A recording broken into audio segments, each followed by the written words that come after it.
Salam Sains. Kembali lagi bersama Sang Guru ID. Kali ini saya akan membahas materi kita yang bab 2, yaitu klasifikasi makhluk hidup. Materi pertama yang kita bahas yaitu keanekaragaman makhluk hidup. Nah, di sini ada gambar gajah, ada gambar bunga. Ya, pertama, makhluk hidup di dunia memiliki keragaman bentuk, ukuran, habitat, atau tingkah laku. Jadi, setiap makhluk hidup di dunia ini pasti memiliki keragaman, seperti bunga. Bunga ini antara bunga satu dengan bunga yang lain pasti memiliki keragaman bentuk. Ya, hewan satu dengan hewan yang lainnya memiliki keragaman bentuk, ukuran, habitat, atau tingkah laku yang berbeda-beda. Nah, perbedaan yang terjadi antar individu itu disebut dengan variasi. Karena setiap makhluk hidup itu memiliki perbedaan, maka perlu diklasifikasikan. Nah, klasifikasi dilakukan untuk memudahkan mempelajari makhluk hidup. Yang selanjutnya kita akan mempelajari klasifikasi makhluk hidup. Nah, di sini ada gambar seseorang ya. Ini dikenal dengan Linnaeus ya. Carolus Linnaeus ya, hidup 1707 sampai 1778. Nah, ini adalah yang mencetuskan pengklasifikasian makhluk hidup.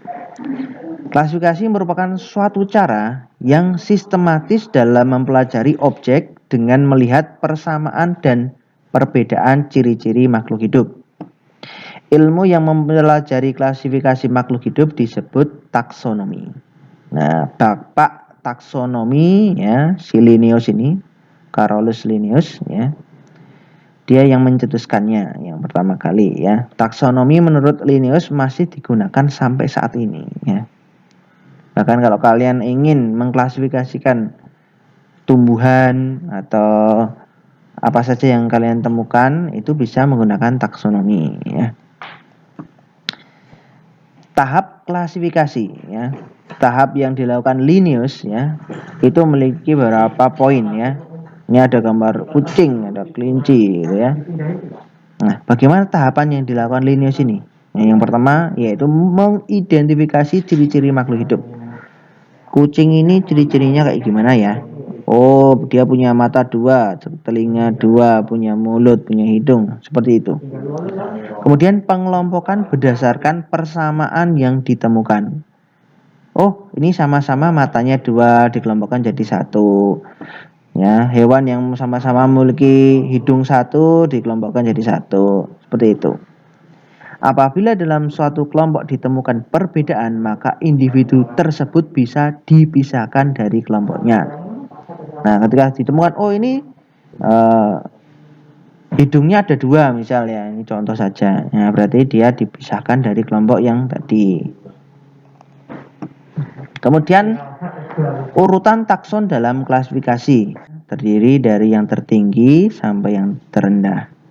Diawali dari dunia atau kingdom, kemudian di bawahnya ada divisi atau filum, di bawahnya ada kelas, di bawahnya ada bangsa atau ordo, di bawahnya ada suku atau famili, di bawahnya ada marga atau genus, di bawahnya ada jenis atau spesies. Kemudian metode penamaan ilmiah yang dinamakan dengan binomial nomenklatur. Dalam sistem klasifikasi, makhluk hidup dikelompokkan dalam suatu tingkatan atau dikatakan takson. Dalam takson, makhluk hidup dikelompokkan berdasarkan persamaan ciri-ciri yang umum hingga khusus. Bila semakin sedikit persamaannya, maka semakin jauh kekerabatannya. Jadi semakin ke bawah ini, maka ya persamaannya semakin ya sama ya. Jadi paling bawah ini spesies, contohnya kita ya, manusia, Homo sapien ya. Maka dengan manusia yang lain itu memiliki persamaan yang sama. Tapi kalau semakin ke atas gitu ya, ya maka memiliki perbedaan gitu ya. Kemudian urutan takson dalam klasifikasi. Nah, di sini ada contoh soal, buatlah urutan takson untuk tumbuhan cempaka. Seperti tadi diawali dari yang paling tinggi, ya, yaitu kingdom, kerajaan. Cempaka ini masuk apa sih di kerajaannya? Oh, dia itu masuk kelompok plantae atau tumbuh-tumbuhan. Kemudian filumnya masuk Spermatophyta, kelasnya masuk Magnoliophyta, ordonya masuk Magnoliales, familia Magnoliaceae, genusnya Michelia.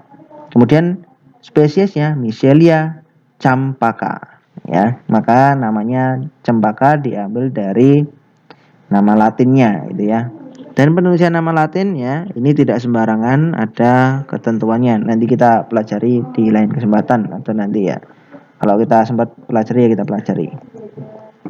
Kemudian ada kunci determinasi. Apa itu kunci determinasi? Kunci determinasi adalah petunjuk yang dapat digunakan untuk mengidentifikasi kelompok maupun jenis organisme. Pada kunci determinasi tercantum ciri-ciri organisme yang akan diidentifikasi yang bersifat spesifik. Nah, di bawah ini ada contoh ya. Nomor 1 A, bertulang belakang. Kalau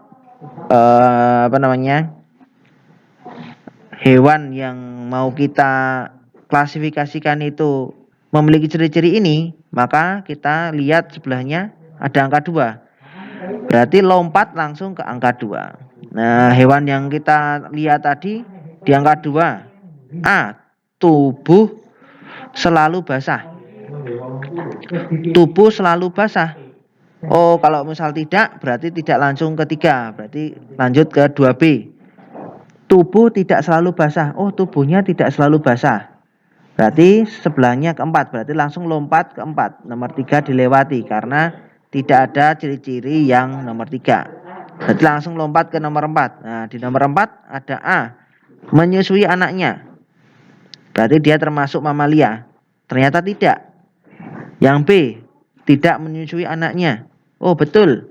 Berarti langsung lompat ke angka 5. Dia bertelur. Oh, betul. Berarti dia termasuk hewan aves ya. Seperti itu cara menggunakan kunci determinasi. Ya, itu tadi hanya contoh ya. Cara penggunaannya begitu ya. Kita lihat nama hewan tersebut itu atau hewan yang kita amati itu masuk di mana. Nah, kalau masuk sini berarti lanjut ke nomor 2. Oh, masuk nomor 4 berarti lompat ke nomor 4. Oh, cocok di yang 4B. Di 4B itu harus lompat ke angka 5 kayak gitu. Kemudian metode penamaan ilmiah. Linnaeus menggunakan sistem binominal nomenklatur untuk membuat nama ilmiah. Aturan sistem binominal nomenklatur itu terdiri dari 2 kata Latin ya. Nah, ini tadi yang mau kita pelajari. Kata pertama menunjukkan genusnya ya. Jadi nama depannya itu menunjukkan genus. Kemudian atau huruf pertama ditulis dengan huruf kapital ya. Huruf pertama ditulis dengan huruf kapital. Kemudian kata kedua merupakan petunjuk spesies yang diawali huruf kecil. Contoh ya, Homo sapien ya. Ya, hanya homonya itu hanya besar ya, huruf kapital ya. Kemudian sapien ya itu S-nya kecil ya. Karena menunjukkan spesies. Kemudian ditulis dengan huruf miring atau di garis bawah. Kalau tidak ditulis huruf miring dikasih garis bawah, kalau ditulis tidak dikasih garis bawah ditulisnya miring seperti yang contoh di awal tadi ya, kita udah lihat. Kemudian manfaat klasifikasi ini ada beberapa. Yang pertama memudahkan mengenali makhluk hidup, memudahkan mempelajari makhluk hidup, dan mengetahui adanya hubungan kekerabatan antar makhluk hidup. Kemudian kita masuk ke perkembangan sistem klasifikasi. Yang pertama ada Kingdom Monera. Ya, Kingdom tadi ya, yang di paling atas Kingdom. Ya, berarti kerajaan Monera. Ya, anggota Kingdom Monera adalah makhluk hidup bersel satu, uniseluler, yang tidak memiliki membran inti. Nah, ini namanya prokariotik. Pada umumnya, organisme ini berkembang biak dengan cara membelah diri. Ya, anggota kingdom Monera meliputi bakteri, ganggang biru, ya. Jadi gambarnya seperti ini. Dia tidak memiliki membran inti, ya. Kalau kalian sudah mempelajari sel, nanti tahu ya membran inti itu seperti apa. Jadi bagian dalamnya ini tidak dibungkus ya oleh membran inti. Kemudian nomor 2 adalah kingdom Protista. Ya. Kingdom Protista ini memiliki membran inti ya. Jadi dia masuk eukariotik, bersel tunggal dan multiseluler. Protista dibedakan menjadi protista mirip hewan, protozoa, protista mirip tumbuhan, alga atau ganggang, dan protista mirip jamur. Ya, ini macam-macam protozoa. Yang pertama ini ada amuba, euglena, dan paramecium.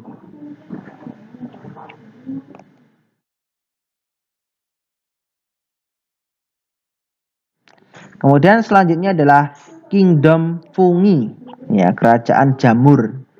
Anggota fungi adalah beberapa macam jamur. Fungi memiliki membran inti, dinding sel terbuat dari zat kitin, ya. Tidak memiliki kloroplas sehingga tidak dapat berfotosintesis. Dan ada yang uniseluler maupun multiseluler, ya, bersel satu atau bersel banyak. Tubuh jamur tersusun atas benang-benang yang disebut hifa. Kumpulan hifa disebut miselium. Tubuh jamur disebut talus. Jamur hidup sebagai saprofit atau parasit dan berkembang biak dengan spora. Jadi jamur ini akan hidup, ya. Contohnya pada gambar ini, dia sebagai parasit pada tumbuhan yang lain. Kemudian simbiosis mutualisme antara jamur dan ganggang membentuk lumut kerak, lichenes. Lumut kerak disebut juga tumbuhan perintis sebab dapat hidup di tempat makhluk hidup lain. Jadi makhluk hidup lain yang tak bisa hidup, si lumut kerak ini bisa hidup. Nah, maka dikatakan dengan tumbuhan perintis. Ya, perintis itu berarti awal mula gitu ya. Nah, kemudian kingdom plantae. Ya, kingdom plantae berarti tumbuhan ya. Di sini ada beberapa ya. Kita mulai dari lumut. Nah, lumut memiliki ciri-ciri memiliki akar, batang dan daun yang bukan sejati dan belum memiliki berkas pembuluh. Akar lumut disebut rizoid. Rizoid berfungsi menempel tumbuh lumut pada substrat dan hidup di tempat lembab. Lumut berkembang biak dengan kawin dan tak kawin yang disebut dengan pergiliran keturunan atau metagenesis. Nah, di sini ada dua contoh lumut ya. Mungkin kalian sering lihat ya. Kemudian yang selanjutnya ada tumbuhan paku ya. Di kingdom plantae ada tumbuhan paku, yaitu memiliki ciri-ciri memiliki akar, batang dan daun sejati serta memiliki berkas pembuluh ya. Kemudian pada daun dewasa terdapat bulatan berwarna coklat disebut sorus. Sorus merupakan kumpulan kotak spora yang dibungkus indusium. Jadi nanti untuk berkembang biaknya ya, itu nanti menyebarkan sporanya ya. Berkembang biaknya secara kawin dan tak kawin yang disebut pergiliran keturunan. Mungkin kalian pernah lihat ya tumbuhan paku-paku ya. Kemudian tumbuhan berbiji ya. Tumbuhan berbiji memiliki akar, batang dan daun sejati serta memiliki berkas pembuluh, menghasilkan biji yang digunakan sebagai alat perkembangbiakannya. Berdasarkan letak bijinya, tumbuhan biji dibagi menjadi dua macam, yaitu tumbuhan berbiji terbuka atau gymnospermae. Letak bijinya tidak terlindungi oleh daun buah, tetapi menempel pada daun buah.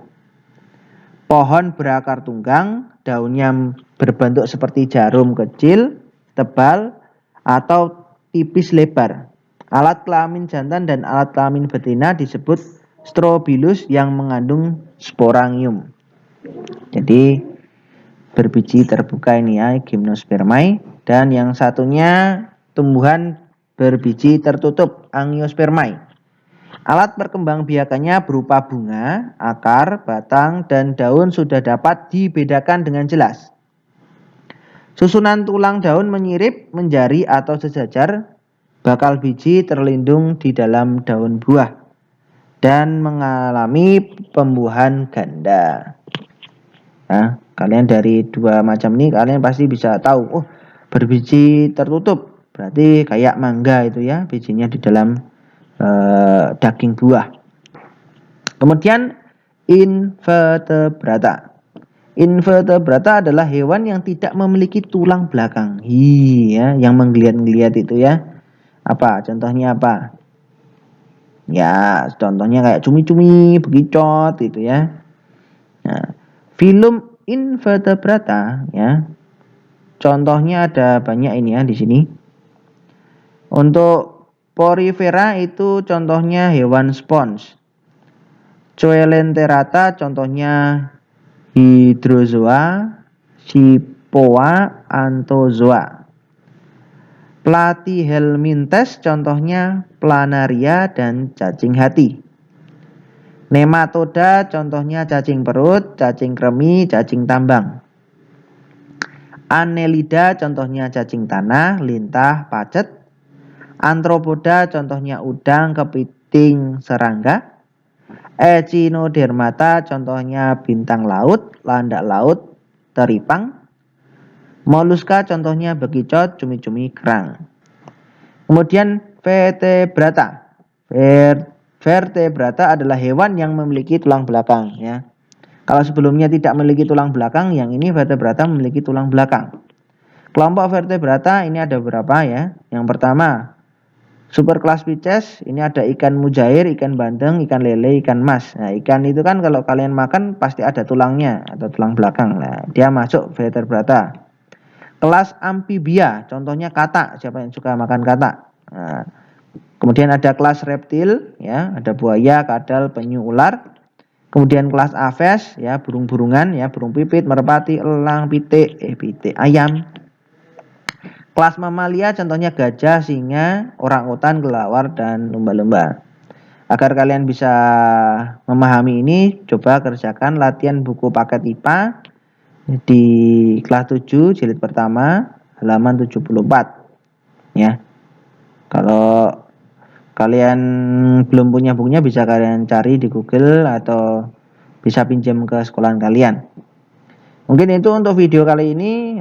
Mungkin video selanjutnya kita akan bahas materi lain. Semoga video ini bermanfaat. Terima kasih.